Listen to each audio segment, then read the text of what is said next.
Hai. Halo. Halo, halo. Okey. Hai, salam sejahtera. Akhirnya kita akan masuk ke topik baru iaitu bab 2 yang bertajuk yang di bawah bidang kimia organik. Okey, yang bertajuk sepatian karbon. Sepatian karbon. Okey. So dalam bab ini kita akan ada 4 subtopik. Jadi maka cikgu akan kalau boleh kita belajar sepenuhnya gunakan video lah. Jadi walaupun nanti 2 minggu lagi kita akan cuti, tapi cikgu tetap akan cuba habiskan bab ini dalam sebelum semasa cuti bersekolahan. Sebab cuti pun tak boleh pergi mana kan. Jadi ada 4 subtopik, jadi 1 minggu 1 subtopik lah. Harap murid-murid boleh belajar. Okey, jadi kita mula dengan subtopik pertama. 2.1 jenis-jenis sepatian karbon. Okey, baik. Subtopik pertama dia lebih kepada fakta, murid-murid kena baca sendirilah, kena hafal. Okey. Jadi yang ini ringkasan. Okey, jadi kalau boleh murid-murid boleh baca juga buku teks yang ada bersama dengan anda semua kan. Okay, buku teks dia, ini buku teks dia, ada gambar cantik, ada penerangan yang cukup terperinci, ada info tambahan. Okay, kerana cikgu tak nak buang masa, maka jadi cikgu cepat sikit lah. Apa saya telah buat nota ringkas untuk kamu. Okay, tapi murid-murid harap boleh, kalau boleh baca jugalah dalam buku teks supaya kamu semua lebih faham. Okay. Nanti kita akan buat latihan. Okey, kita mula dengan buku nota cikgu lah. Muka surat 1 bab 2. Jom kita mula. Okey, jadi sepatian karbon. Apakah sepatian karbon? Sepatian karbon adalah sepatian yang mempunyai karbon. Boleh faham? Ada C. Apakah formula karbon? C lah. Okey. Jadi sepatian karbon ini kita boleh bahagi kepada 2, sepatian organik dengan sepatian tak organik. Okey. Yang lebih penting ataupun fokus kita adalah sepatian organik.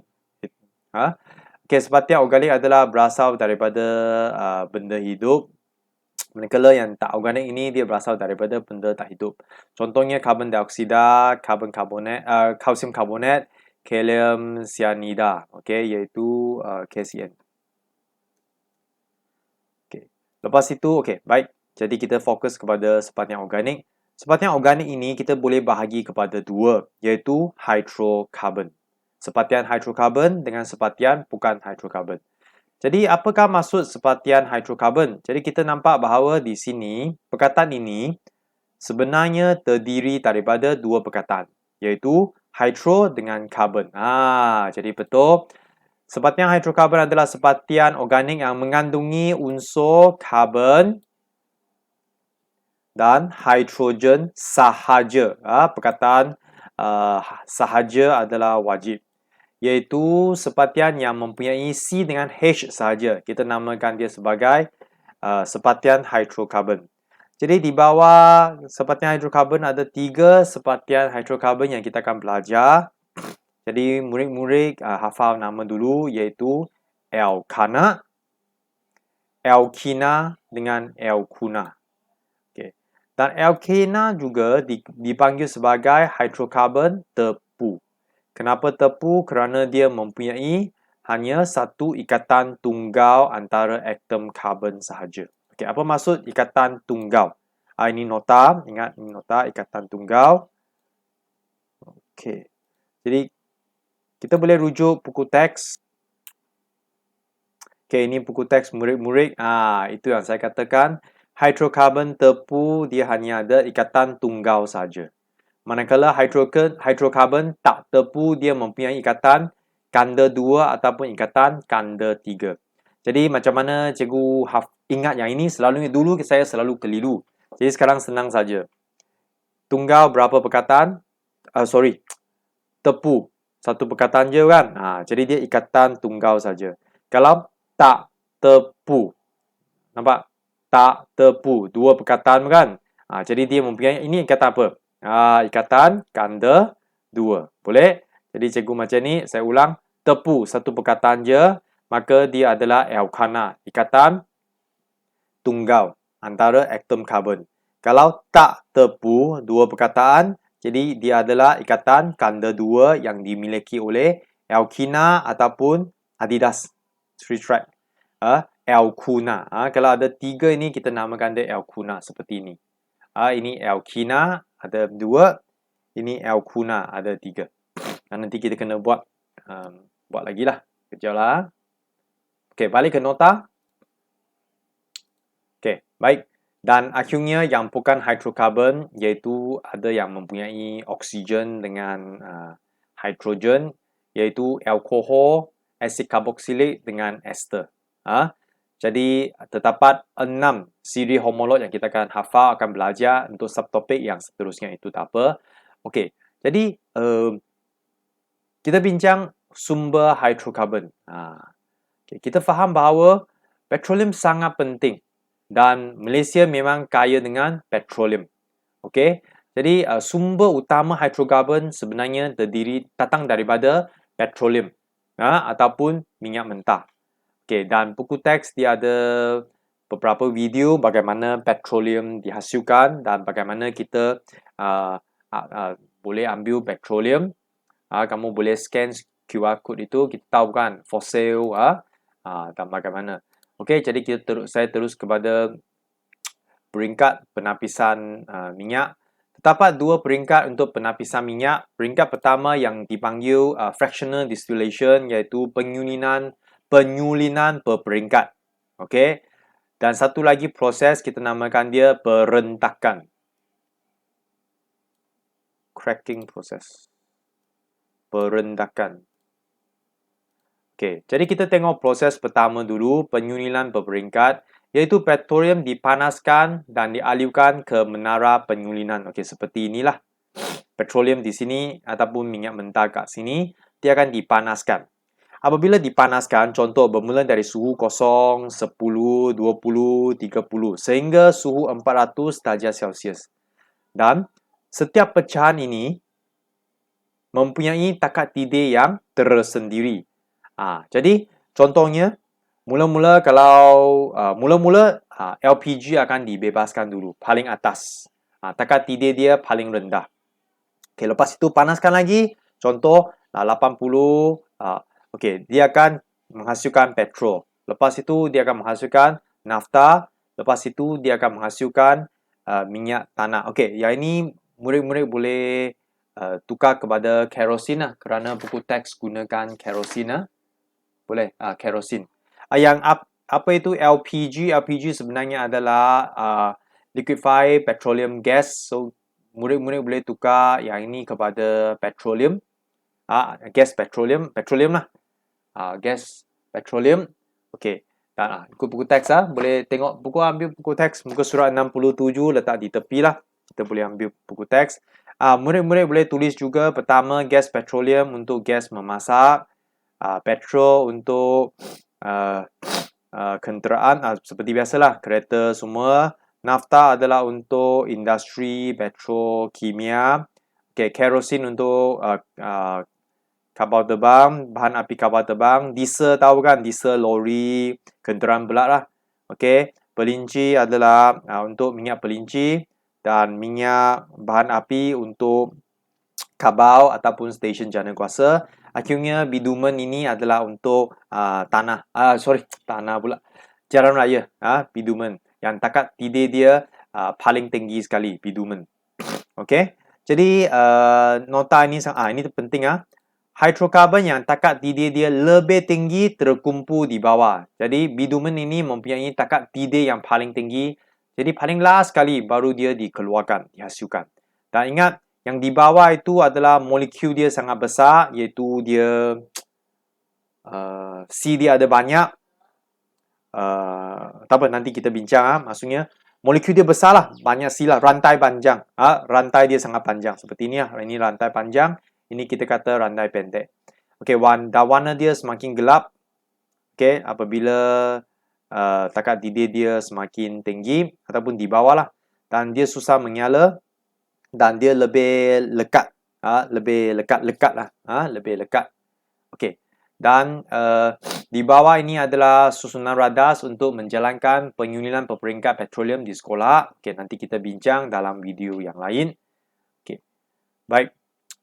Okey, dalam proses ini, bahan yang dihasilkan yang berantai pendek itu tak banyak dan tak cukup untuk digunakan sebagai bahan api.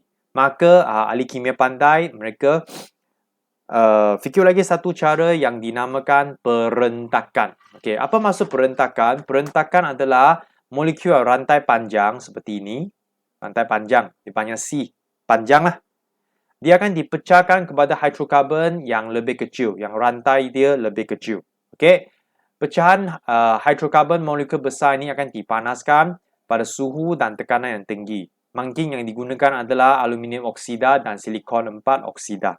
Akhirnya, okey, seperti kita nampak, molekul panjang ini dia akan dipecahkan kepada etena ataupun pentana. Seperti inilah persamaan kimia dia. Dia akan dipecahkan kepada molekul yang lebih pendek. Okey. Okey, itu saja dua proses. Ingat, penyulinan peringkat dan juga perentakan. Okey, dan kita tahu bahawa petroleum dia boleh habis, ikut ahli sains dijangka dia akan habis dalam 100 tahun lah. Petroleum akan dihabis guna. Maka kita perlu cari sumber alternatif yang boleh diperbaharui. Okey, jadi dalam buku teks contoh yang dicadangkan adalah biogesim. Terdapat 3, biodiesel, biogas dengan bioethanol. Okey, biodiesel. Oh, salah je. Biodiesel. Ya, biodiesel. Oh, minta maaf. Betulkan dalam buku nota kamu.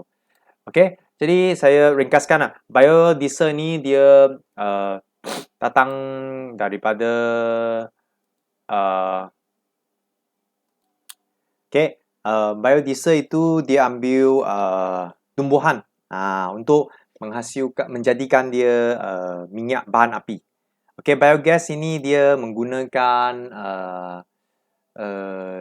sampah, sampah sarap kita punya najis, betul. Okey, dan bioethanol adalah kita gunakan buah-buahan, kulit buah-buahan, pisang, benda sayur-sayur yang kita bagi dia penapaian, maka dia akan menghasilkan tenaga lah. Okey, yang boleh digunakan. Okey, so yang ini pun ada video dia. Jadi nanti dalam WhatsApp group saya akan share link untuk beberapa video. Video ini pun very good berkaitan dengan biogesim. Okey, tenaga yang boleh diperbaharui. Okey, jadi itu saja untuk subtopik 2.1. Nanti kita akan buat latihan sikit. Jadi buku teks dia ada QR code jugalah, tak apa. Nanti cikgu akan scan jugalah dalam saya akan share dalam kumpulan WhatsApp. Okey, contohnya ini okey, ini gambar cantik. Okey, oh ini X70 Oh, Proton X70. Okey, ini murid hafal sikit lah. Pertama, gas petroleum. Okey, dan nanti saya akan ini ada 16 perentakan. Nanti saya share link dia lah. Sumber hidrokarbon, bagaimana kita dapat hidrokarbon. Penyulinan peringkat petroleum. Okey, saya tak sempat beritahu di sini. Okey, kemudian yang inilah yang saya kata tenaga yang biogesim, bioethanol, biogas, biodiesel. Nanti boleh QR code scan ataupun nanti cikgu share nanti. Okey, jadi betul. Sebelum kita okey, baik. Sikit lagi. Sila keluarkan buku nota. Okey, sama modul samalah.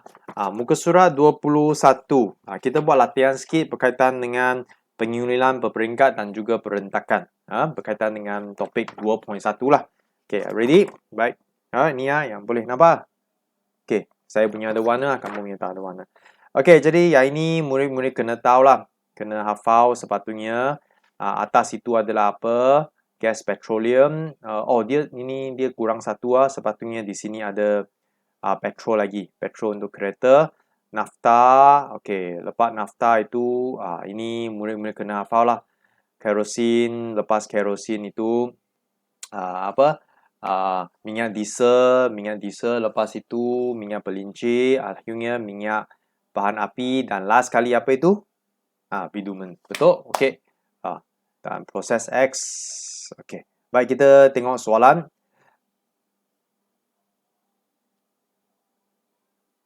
Mengapakah petroleum dapat diasingkan kepada komponennya secara penyunilan berperingkat? Okey, kerana setiap pecahan petroleum mempunyai takat didih yang tersendiri. Jadi yang paling rendah dia akan keluar dulu di atas, akhirnya yang bawah sekali adalah takat didih dia paling tinggi. Okey. Yang manakah antara berikut merupakan A, B, C, D, E ataupun E lah, yang manakah merupakan pecahan kerosin. So, kerosin adalah lepas nafta adalah kerosin, jadi betul. Nafta, kerosin. Okey, betul. Jadi jawapannya B.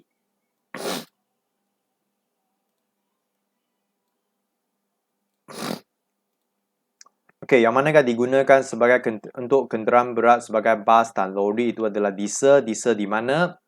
Okey, jadi diesel adalah lepas kerosin. So, nafta, kerosin, ini diesel.